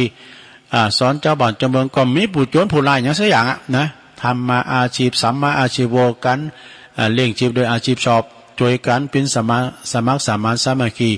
เมื่อปนศีลอายุขัยไปแล้วไปบังเกิดในพรหมโลกเรื่องนี้ก็เลยจบลงไปในกาลต่อมาพระมเหสีนั้นก็คือเป็นพระมารดาของพระราหุลส่วนพระเจ้าพระมตันนั้นก็คือเราตถาคตเรื่องนี้เปิ้นมีข้อคิดว่าการทำบุญทำทานแก่ผู้มีศีลย่อมเกิดผลบุญที่ยิ่งใหญ่ห่านซะละไอ้ตรงว่าน่ะการหอตานสุมาเนาะการหอตานหือหมูหือม้าก็ได้บุญอยู่นะแต่มันได้น้อยไปตามละตามสัตตลิสารเอาทำบุญหือสมมติว่าเอาสิตั้งหือขี้เหล้าเนาะสุมาเด้อเพิ่นเอาไปกินยังก็จางเพิ่นเด้อนะก็ได้บุญอยู่แต่ก็ยังได้น้อยกว่าที่เฮาหือคุณที่เพิ่นมีศีลมีทานเอาไปหือลุงนานเนาะเพิ่นนอนวัดนอนวาหือแม่เขาอุบาสกอุบาสิกาก็ได้บุญขึ้นมาแถมเอาไปถวายกับพระสามเณรได้นักมาแถมเนี่ยอมตะหือตุเจ้าซ้ำได้นักมาแถมอย่างสระเนาะเป็นสาธุเจ้าได้นักมาแถมอย่างนะโอ้อันนี้ก็กินไปตานไปสระญาติโยมทั้งหลายเนาะบุญกุศลเนี่ยมันกลืมไปไหนมันก้อยกัดไปนั่นก็จะตีตามเข้าไปตลอดเวลาเนอะเฮาทั้งหลายเนี่ยได้อยู่กินอยู่ต้านกันไปใจอันนี้ก็เป็นการที่ว่าศรัทธาได้ฟังไปที่ตุลุงปิกจากงานศพมาก็มาตองทำมาตองอย่างเงี้ยกะบุญก็จะตองแถมออกผูกนะผูกก็วันศุกร์เนี่ยก็ขอแจ้งข่าวกันนะโยมเนอะแจ้งข่าวอันนี้ก็ต่างจังหวัดละปูนบนเนอะแจ้งเลขาเจ้าคณะอำเภอทุกอำเภอนะตามกำหนดการที่ประชุมพระสังฆาธิการของจังหวัดละปูนนะคณะประสงค์จังหวัดละปูนเนี่ยนี่นะประจำเดือนเมษายนพุทธศักราช2565ในวันที่21คือวันนี้นะเมษายนณสำนักงานเจ้าคณะอำเภอบ้านโฮ่งวัดม่วงโตนในเวลา 13 นาฬิกานั้นแล้วนั้นในกรณีนี้นะจึงขอเปลี่ยนแปลงสถานที่การประชุมสัญจรนะการประชุมดังกล่าวเปิดว่าจากวัดม่วงโตนเป็นวัดดอยหลังถ้ำนะวัดดอยหลังถ้ำตำบลสีเตี้ยอำเภอบ้านโฮ่งจังหวัดลำพูนอันเป็นวัดของท่านครูบาพันธ์หรือว่าท่านพระอธิการสมคิดปัญญาวชิโลนะเปิ้นปั่มเป้งปรมีธรรมนาทิหันแล้วก็พร้อมกันนั้นก็ขออาราธนานิมนต์เปิ้นก็มีโดยเมตตาบารมีธรรมเจ้าคณะจังหวัดลำพูนรองเจ้าคณะจังหวัดลำพูนเจ้าคณะอำเภอทุกอำเภอเจ้าคณะอำเภอก็อำเภอเดิมอำเภอป่าซางอำเภอบ้านโฮ่งเนาะมรกะอำเภอป่าซางเนาะเปิ้นก็จะมีพิธีนะพระสงฆ์พิธีเจริญชัยมงคลคาถาในพิธีเปิดป่ายสำนักปฏิบัติธรรมประจำจังหวัดลำพูนเปิดจะเปิดเนอะซะได้เนอะอย่างวัดอันพระบาทอุดมเนี่ยเปิ้นก็เป็นสำนักปฏิบัติธรรมประจำจังหวัดเชียงใหม่นะแล้วก็อันนี้ก็ประจำจังหวัดลำพูนคือวัดดอยหลังถ้ำนี่เป็นวัดที่สัพพายะมีป่ามีเขามีดอนนกยุงยังมีสะอาดลมลื่นเนอะแล้วก็เขียนสัพพายะอันนี้อาจารย์ท่านพระอาจารย์สมคิดปัญญาวชิโลเนี่ยเปิ้นไปคือสั่งหางแปลงเวลาเปาหลวงเขาโบสถ์ก็ไปหันหมดตำโนดทหารเปิ้นไปโบสถ์ไปปฏิบัติธรรมเดือนคิงเนอะเนอะคิงดีแล้วก็เปิ้นจะเปิดป่ายสำนักปฏิบัติธรรมประจำจังหวัดลำพูนวัดดอยหลังถ้ำเวลาเตง30เนอะหากว่าเจ้ารูปใดเจ้าอาวาสรูปใดบัสดกในพิธีเปิดป่ายแล้วก็รวมประชุมขอให้ได้โปรดมอบหมายให้ลองมาเนอะลองเจ้าอาวาสหรือว่าเลขาก็ดีเป็นตัวแทนมานะครับเลยนะขอเลขาเจ้าคณะจังหวัดเจ้าคณะอำเภอเจ้าคณะตำบลได้แจ้งประกาศให้คณะผู้ปกครองตัวเนอะ ลงนามตามนี้พระครูกิติปริยตินิเวศนะเลขาเจ้าคณะเลขานุการเจ้าคณะจังหวัดลำพูนนี่อันนี้นะคือหมายความว่านี่21วันนี้นะเปิ้นจะประชุมสัญจรประชุมประจำเดือนตีวัดดอยหลังถ้ำแล้วก็เปิดป่ายสำนักปฏิบัติธรรมตัวเด้อสำนักปฏิบัติธรรมประจำจังหวัดลำพูนแห่งติมอย่างแล้วฮะวัดหลวงสีเตี้ยนี่ก็แมนนะวัดหลวงสีเตี้ยนี่ก็แมนต่อไปนี่สดาญาโยมทั้งหลายประกาศข่าวสารงานบุญหน่อยนะสดาในวันนี้เนสดาเนที่วัดที่วัดป่าล้านเนาะวัดป่าล้านนี่ก็ตั้งอยู่ตำบลสองแควอำเภอดอยหล่อของเขาเนี่ยนะโดยเมตตาบารมีธรรมอาจารย์ท่านพระปลัดบรรลบฉันทศีโลเปิ้นเป็นเจ้าอาวาสและพระลูกวัดเปิ้นมรณภาพตั้งแต่วันที่10 เมษายนมาแล้วก็วันนี้เปิ้นจะเขินศพเนี่ยตั้งศพบำเพ็ญกุศลวัดที่วัดป่าล้านนะคือท่านพระอาจารย์สุวิทย์อธิปัญโยหรือว่าอาจารย์อ้วนเสนคำเสนเปิ้นเป็นคนกรุงเทพปุ่นเปิ้นมาโบสถ์แล้วก็พอดีว่า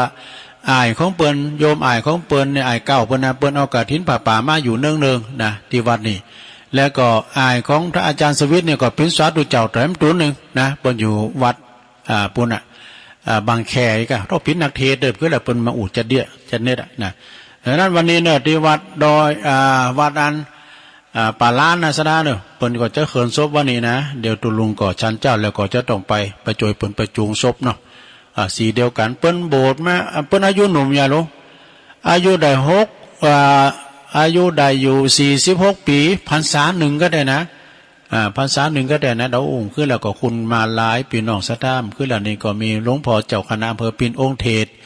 สามเณรจากวัดสองแควสวดอภิธรรมนี่เนาะ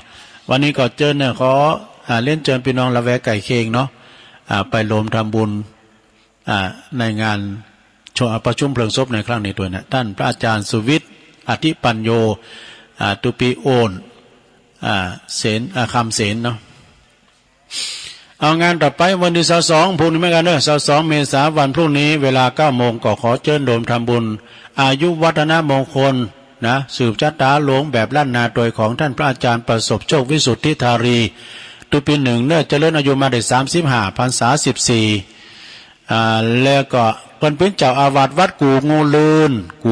นก็สันเจริญนะตำบลน้ำดิบอำเภอป่าซางพระสงฆ์พิธี20 รูปเจริญสืบชะตานะเจริญพุทธมนต์สืบชะตาพระจะรับเป็นเจ้าภาพสังชุดละ 1,000 บาทเนอะติดต่อสอบถามไหลนะวันพุธนี้แล้วเนอะ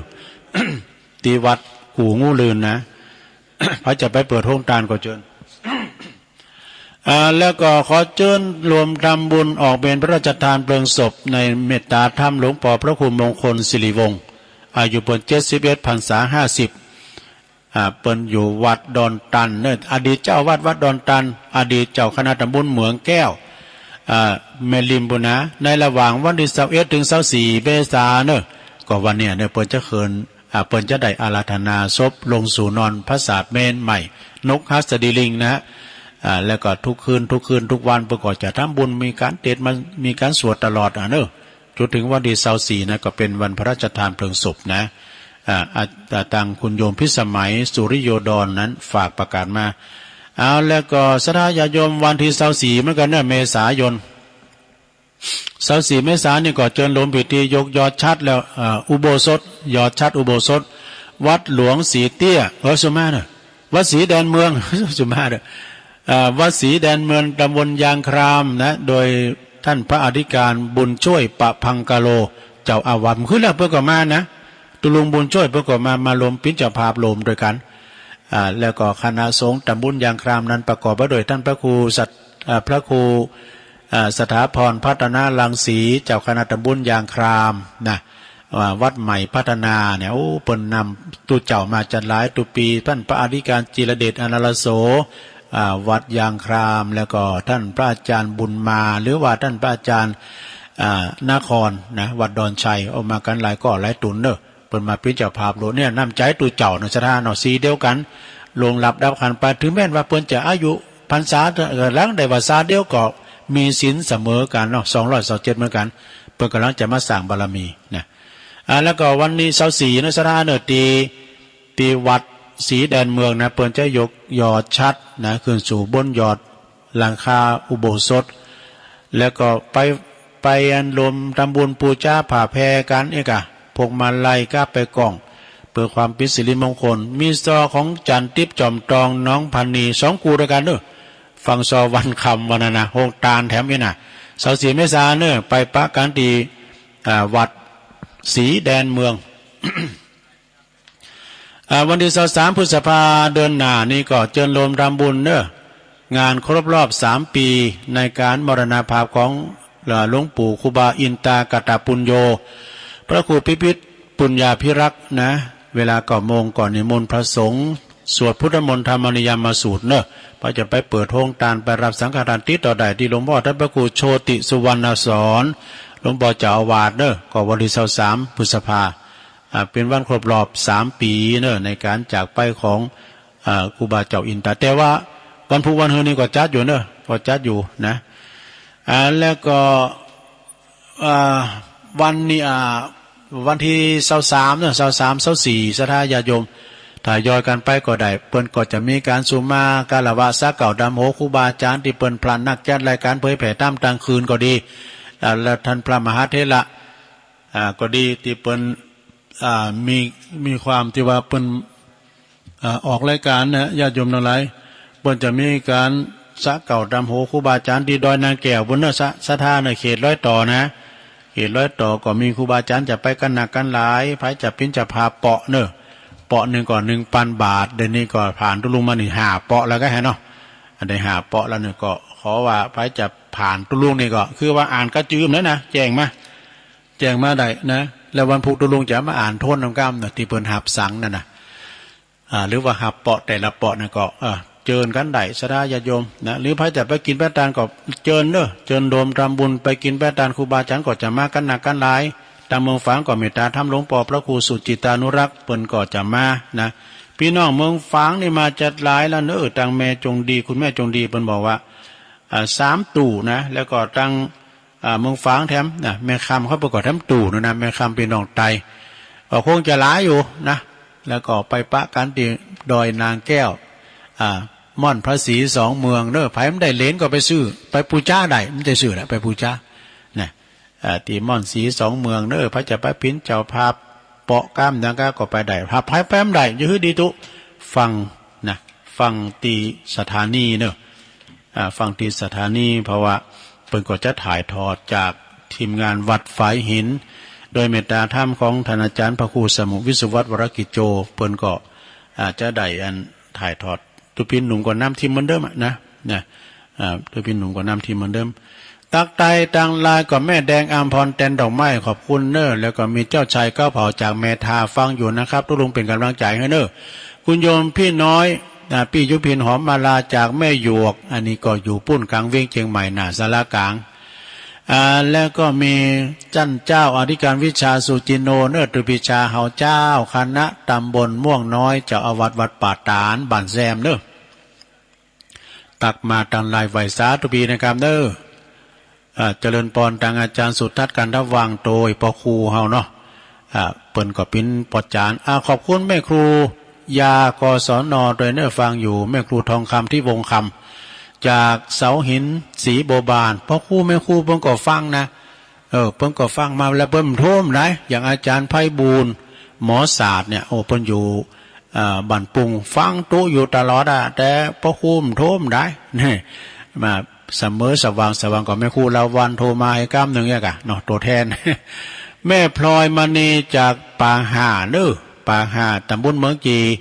ก็ฟังอยู่เนอเจ้าสาธุเนี่ยแม่สุทัศน์ดีมูลจากแสนพรหมเนี่ยก็ฟังอยู่โยมชื่นใจไพรวันอันนี้ปางน้ำทุเจ้าพาเปาะเหมือนกันเนอก็ฟังอยู่แม่เดือนเพ็ญทิมวางอยู่น้ำบ่อหลวงน้องห่าก็ฟังอยู่เจ้าพาเปาะเหมือนกันโอ้วันนี้ปอบุญธรรมชัยกาดหมูเปิงปอฟังอยู่เนอตุปอฟังตลอดถ้าวันศีลนี่ตุลุงก็ฟังปอเนอฟังปอดีวุ่นฟ้าต่างงาน7 ลิ้นบนพินจานมะยังพันเตนะ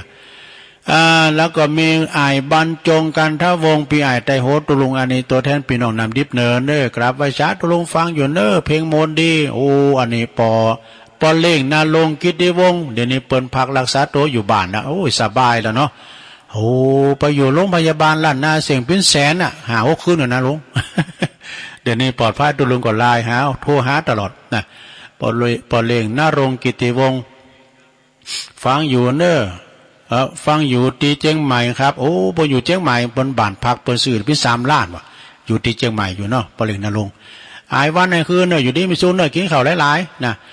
แม่แสงสุติวงศ์อันนี้ก็อยู่แม่ย่อยสันทรายโยมพัฒนันแท้ตั้งหรือว่าวิจิตรไพศาลเนี่ยพระครูออกเลยเจ้าวันนี้ก็พระครูออกอยู่ต่อจากตุลุงนี่กะเดี๋ยวพระครูอภิวัฒนวิกรมเปิ่นมาถึงวัดแล้วเดี๋ยวก็เปิ่นจะออกแม่ศรีธรเปรมจิตจากหนองบัวชัยประการฟังอยู่แม่อุ้ยน้องด้วยเนื่องจากเวียงป่าเป้าไม่หลงสายฝนจันทร์กุลนะพี่น้องหลายปิ้งนี่นะน้องผ่าขาว ฟังอยู่นะคุณแม่กันดาศรีเนตรฟังอยู่ที่อำเภอหางดงชัดเจนดีนะแล้วก็ชมรมสกาย87แล้วพระนักเผยแผ่กลุ่มเทพารักษ์นี่แม่จันต้นสายทลับลูกตะกานะเอาละสดาญาโยมตอนนี้ก็คงจะได้เวลาเปลี่ยนบรรยากาศแล้วนะสดาเนาะตุลุงก็จะลองเช็คคืนเช็คสายผู้กดดึงมาอยู่นะพวกนี้ก็เฮาก็จะได้เตดน้ำเตดธรรมศรัทธาได้ฟังกันเนี่ยไปตลอดเนาะศรัทธาวันนี้ก็คณะพระสงฆ์โดยเมตตาบารมีธรรมพระเดชพระคุณท่านเจ้าคุณพระเทพรัตนนายกเจ้าคณะจังหวัดลำพูนพร้อมด้วยรองเจ้าคณะจังหวัดเจ้าคณะอำเภอเปิ้นจะไปประชุมสัญจรการที่วัดดอยหลังถ้ำเจ้าอาวาสต่างหลายและเปิ้นจะมีการเปิดป้ายปฏิบัติธรรมประจำจังหวัดลำพูนนะที่วัดดอยหลังถ้ำในบารมีธรรมอาจารย์ท่านพระครูท่านพระอธิการสมคิดปัญญาวชิโลครูบาพันธ์นะครับเจริญปอนเจ้าไอ้พระเจ้าไม่หน่อยกัดมาเจ้าก็ไก่เดินเป็ดปิ้งนะเนาะเอาว่ายายก็ต้องเอาอันคนของเดินเป็ดปิ้งมาออกมันลายเนาะตอนเจ้าตอนเดินปีเกิดโอ้ สายมันตีกันเนี่ยเขามาใหม่เนี่ยแม่แม่เขามาใหม่เจริญปอนจากได้จากเจ้าตัวลุงโอ้แม่สีทอนวันนี้กินเจ้านะแม่สีทอนชัยน้องบัวเจ้าก็เจอดีแน่วันนี้นะตัวลุงน้องบัวชัยปราการเนาะคุณโต๊ะเหรอคุณโต๊ะขนาดตะคืนน่ะน้อยโต๊ะอ่ะตอนนี้อ่อยมองฝุ่นโต๊ะสิเพราะหลายหรอสวยฝุ่นโต๊ะสิเหมือนว่าเขามันโต๊ะว่าตะคืนหมดตอนที่ฟังธรรมนะย่ำโต๊ะเลยนะแล้วมั่มเจ้าเนี่ยได้ยินเสียตีหนึ่งลูกมาฝุ่นโต๊ะสิเจ้าที่ต่างตลาดเลยเดี๋ยวนี้หายไปแล้วตกไปแล้วขอบคุณแม่สีทอนเนอะเจ้าบ้านสาเจ้าน้องบัวชัยปราการนะยายน้อยเข้ามาใหม่ยายน้อยกาดนัดเจริญปอนเจ้ากับบ้านสาเจ้าทุกโอ้หนักล่องจังซอแม่สายจีนอันตุลุงขอหอมตัวเอง300 บาทเนอะเดี๋ยวจะโอนเข้าบัญชีตุลุงเนอะติดตามหัวพระสงฆ์ของเจ้านั่นเนอะเจ้าอันเลยหมายเลยบัญชีตุลุงอยู่เนี่ยอันเบอร์ 1เจ้าแต่อันหลายเป็นคือมันแน่นอนคือมันชัดเจนนะเจ้าเนาะเดี๋ยวอันเจ้าของห่วงปูนตัวจิมเนอะไม่ใช่พินมากะมาซอทำไม่ได้ไปไหวไกลกันเนาะเจ้าทานตัวเจ้าไปก็ได้ไปจ้าทานผ่านมาครูไปก็ได้ไปเจ้าเจ้าคณะตำบลบ้านคอนะพี่น้องกันเจ้าต้องสร้างไปก็ได้ไปเจ้าวันนี้มุ่งเป็นมาแต่เห็นน้อยหน่อยดูลุงน่ะเอาเลยมาเตะรานใจปู่จะสอนกะสั่งว่าเจ้าจะลุกจะย่างจะไปเดือนคืนนั้นมันรับเลิกลูกเจ้าจะไปกินข้าวให้ตังจะไปมากรอกเมื่อวันอยู่ที่นอนยันคู่เหยียด ลานเป็นแม่หญิงจะไปมักปินมักเกียดบดีจงดองเฮิงเตียดเนี่ยเมื่อเอาข่าวลงมองจะไปยนไปตืบเนี่ยเมื่อเอาเข่าลงหลองบดีเอาบุงโกกมองจะห่อนเข่าของไว้หอดจะติลานเป็นต่อใจจะไปมักแอวมักสอดเพื่อมันหล่นฟอจักดอกไว้มาทั่วบ้านจานช่องกลัวขโมยโจรให้จูเอาเป็นมิตรเดียวตนกลัวเปิ่นจูไปเป็นโจรเอาตัวไปโดนใส่โตดจะตีลานเป็นแม่หญิงจะไปเล่นกามาโลกนายจะไปตัวก่อกับผู้ข้างหัวแป้งนายจะไปเล่นจูจากทางที่รักเขาจับกินแหนงเธอปฏิบัติจัดแจงหมันยากง่ายแรงแกงอยู่จะที่ลานเป็นต่อได้จะไปนับกินนับอยู่กันจะจ้าโหขอหลานใดมีเงินฟังคำต่อเรื่องนี้เปิ่นตึงอ้างตักเตินจะไปมักรับอยู่เตินสาลีจะหงติดสาจะที่ลอมเตินเมื่อนี้เธอได้เฉลียวฉลาดเธอมันตักมันตาเธอว่าผู้อ่อนหัวแป้งบอกว่าถ้วยว่าจ้อนเธอปฏิบัติจัดแจงเธอมันพอก็แยงเก็บไว้เป็นตีเป็นอย่างโคตรมาเตะลันใจผู้จะสอนจะสั่งดอกดีโลกกาจังบัดดีไปห่วงคณะบัดดีพันมีเข้าบ้านบัดดีเก่าตันมูสาบัดดีมังสาตานาสั่งข้าเจ้าเป็นแต่จะที่ลานเป็นแม่หญิงอยู่นิ่มๆแต่จะไปทำอย่างแปลกชอบแอบเมื่อค่ำกลางคืนมันตำไฟใช้ไฟมันบายจะลืมไปแอบเมื่อค่ำกลางคืนมีไฟปั่นยืมสินนุ่งเจ้าเอกนาดูลูกเอาแล้วขอบคุณแม่เนอแม่สายพินสาธุขอบคุณเจ้าลุงเนาะขอบคุณเจ้าของสถานที่นะเจ้าเนาะปู่สอนหลานเป็นเป็นเรื่องปู่สอนถะสอนหลานเนอะ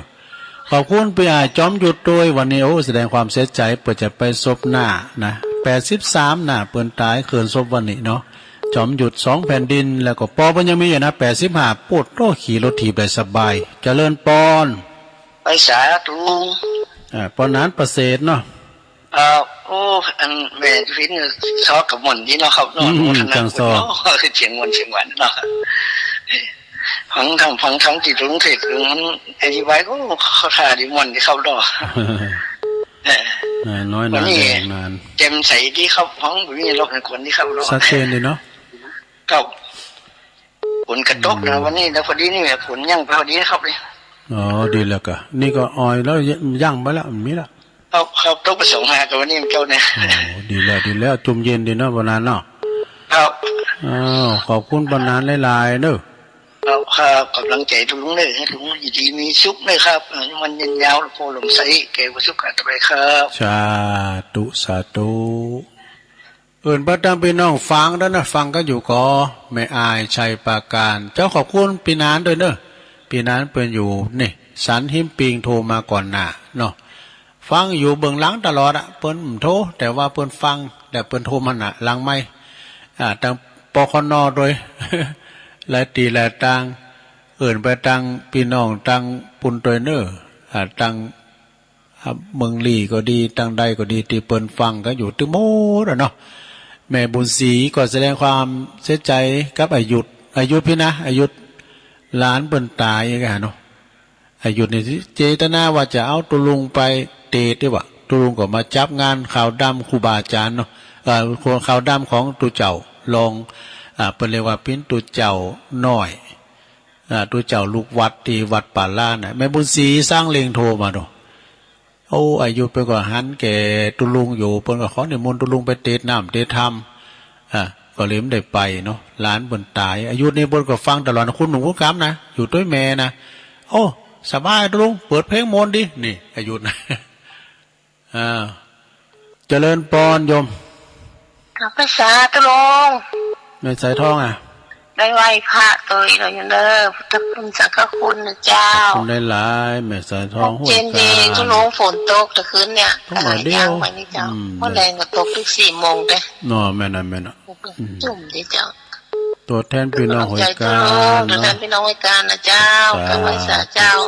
สาธุเจ้า0899555656เจริญปอนกับภาษาเจ้าแม่หยังแม่ฟองการติดแก้วเจ้ารายงานตัวฟังตลอดเจ้าตื่นมาจับไม่สายพิงพอดีเจ้าโอ้ตุลานี่ฝนตกเจ้าฝนว่าทำกับได้ยินสักกรรมฝนตกตะวาเย็นดีเจ้า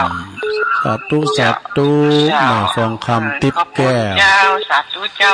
เจริญปอน0899555656เจริญปอนไหว้สาเจ้าตุลุงแม่จันเรือนใส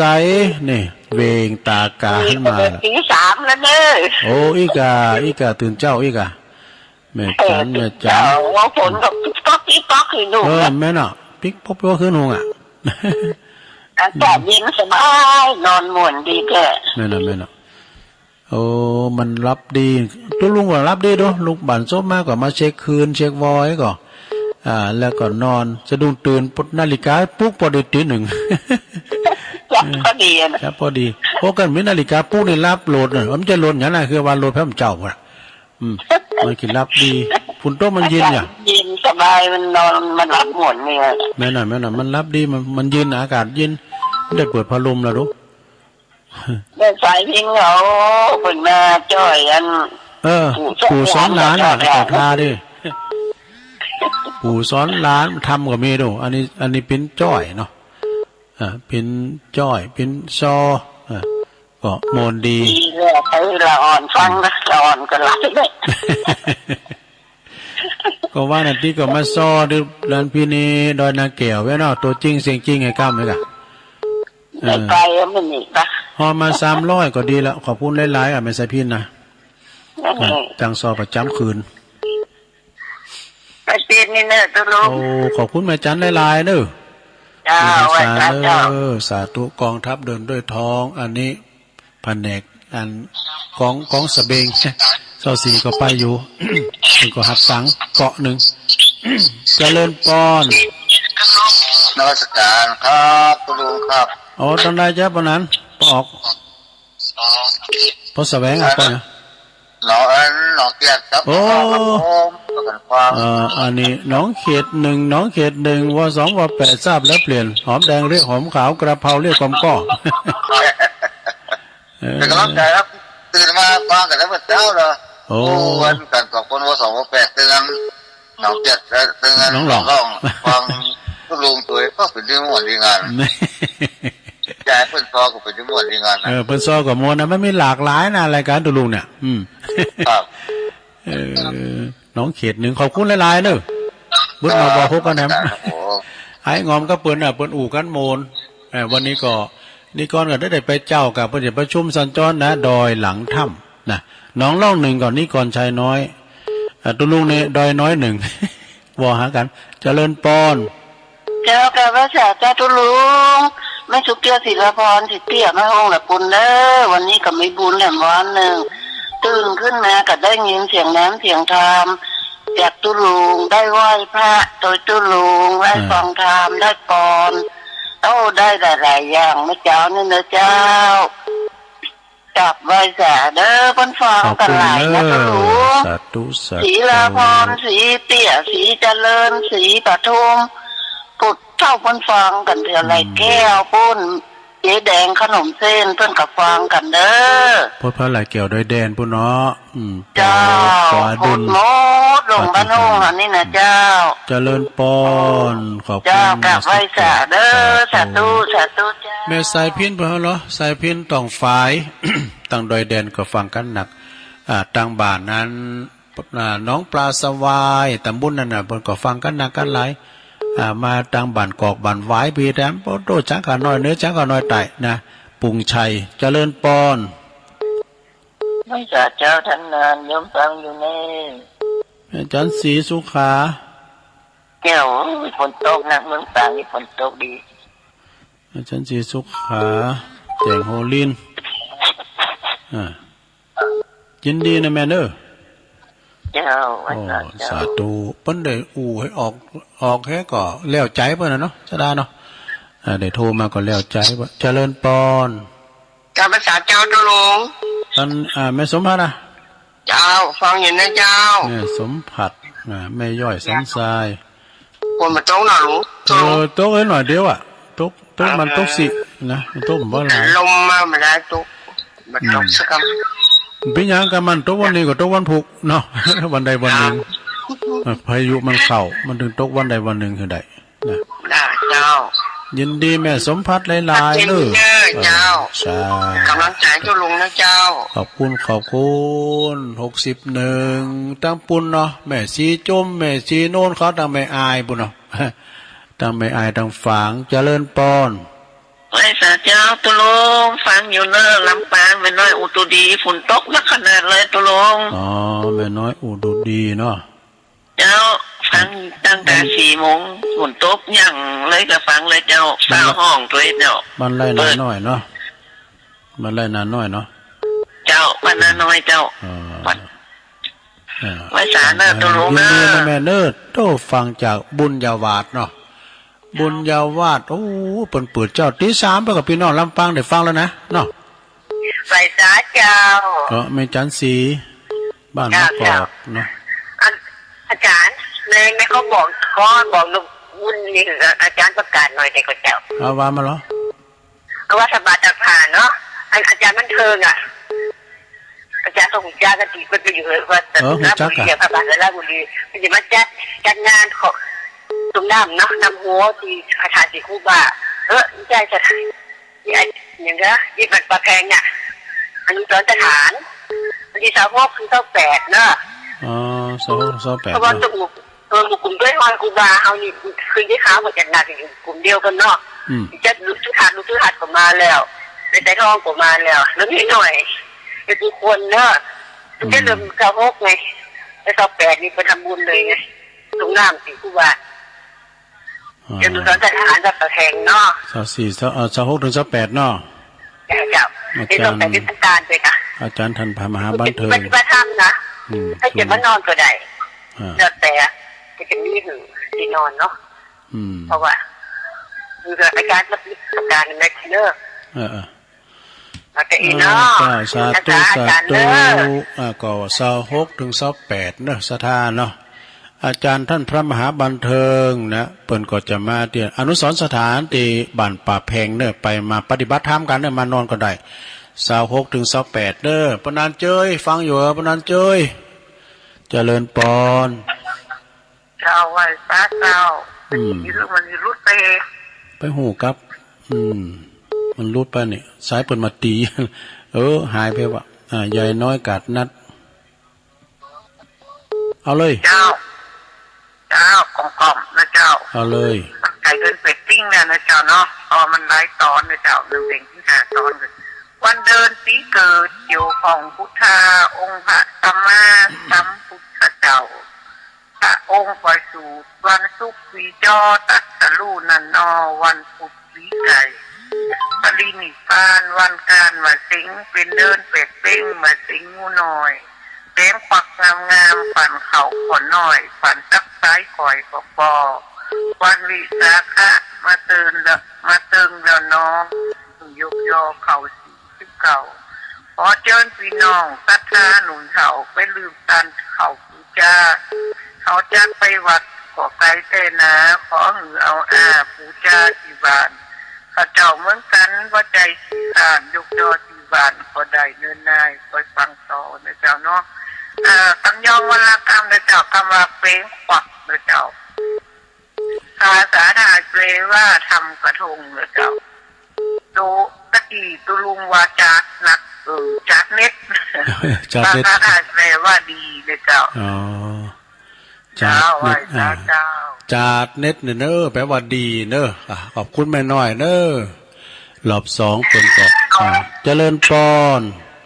กาบไม้สาแปลงความมองแปลงกระทงปัดทุกเราไม่ได้ยินไม่น้อยนะดูดไปกำกีเนาะโอ้ดีละได้ยินไม่น้อยกัดนัดแล้วเนอะแต่ว่าทุกคนจังโซจังเซอมีพร้อมเนาะ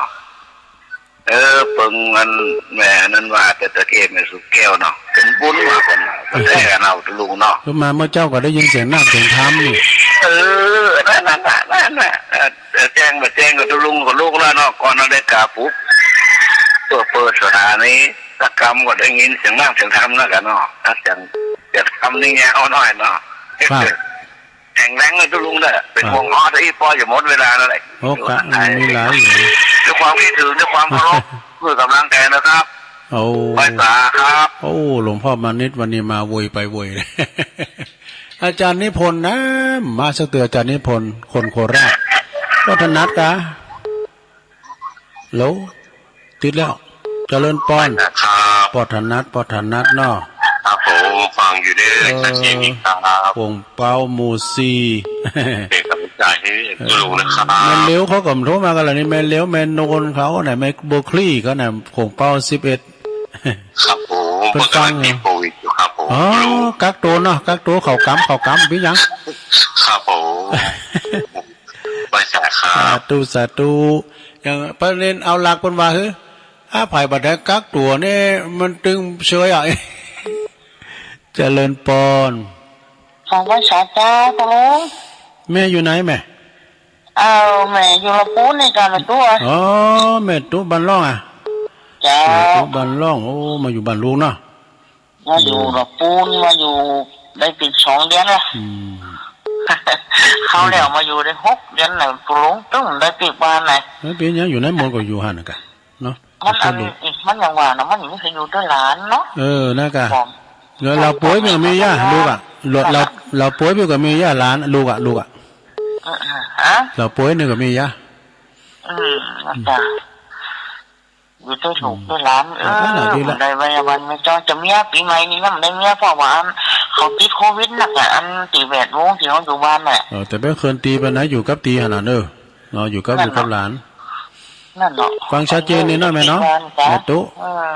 ฟังไปเลยเนอะยินดีอ่ะสาธุแม่ตุ๊บ้านล่องฟังอยู่ตลอดเนี่ยอยู่ไหนก็ฟังหันนะแม่เนอะพ่อบุญตันป่าไล่เขาโกรธแก่แค่ว่าลุง3 ยอด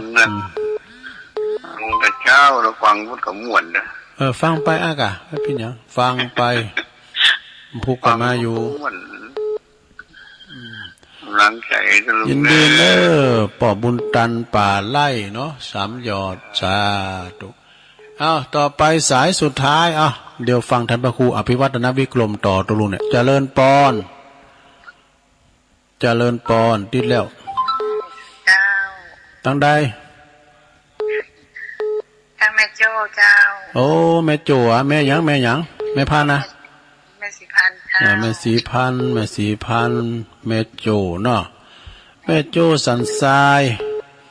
จำได้อยู่นะทุลุงเนาะแม่โจ้สันทรายฟังชัดเจนดีเนาะแม่ฟังตลอดเลยขอบคุณเนอะยินดีหลายๆเนอะเวลาตุลุงมดพอดีสาธุโอ้ไอ้โทมเต้นก่อนพวกก็โทรมาเนอะโทรมาทำไมเพราะว่ามันไป55แล้วมันหับมันได้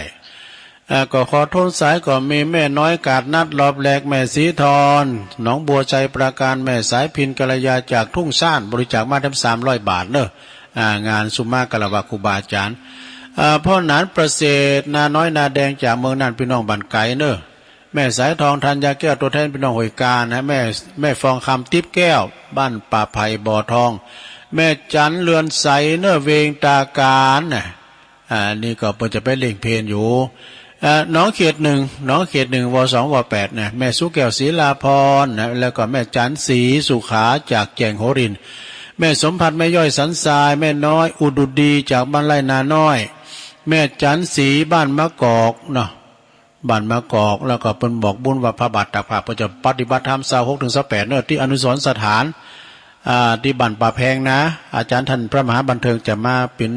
วิทยากรตลอดนะไปจะไปปฏิบัติธรรมไปนอนก็เจอได้เด้อที่บ้านของงานปนันเจ้ยเขานะยายน้อยกาดนัดรอบ2แล้วก็พอหลวงพ่อมานิถามว่าโรวันนี้เปิดมาโวยไปโวยเหรอพอธนัดขวงเป้าจอมตรองหมู่4แล้วก็แม่ตู้บ้านร่องมาอยู่ละปุ้น2 เดือนแล้วพอบุญตาลป่าไร่จะดีสำยอดสุดท้ายแม่สีพันแม่โจ้10 เก่าสายก็พอดีนะขอบคุณกูเสงกูสายเนอร์สดาที่เปิ้นเข้ามาลมฟังนำฟังธรรมโดยตุลุงพุกตุลุงก็ทำกันบ้านแถมนะมาปบมาปากกันแถมยายพรแต่แล้วว่านี่ยายทนถูกกันตุลุงสุมาเนี่ยยายพรเนอะ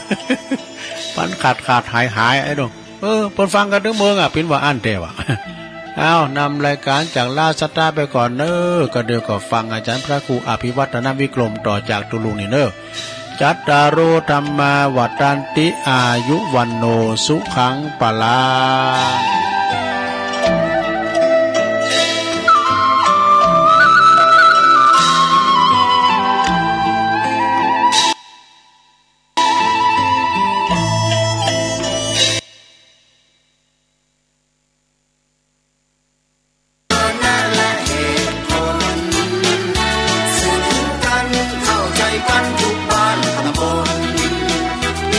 ชุมชนโดยประชาชนเพื่อชุมชน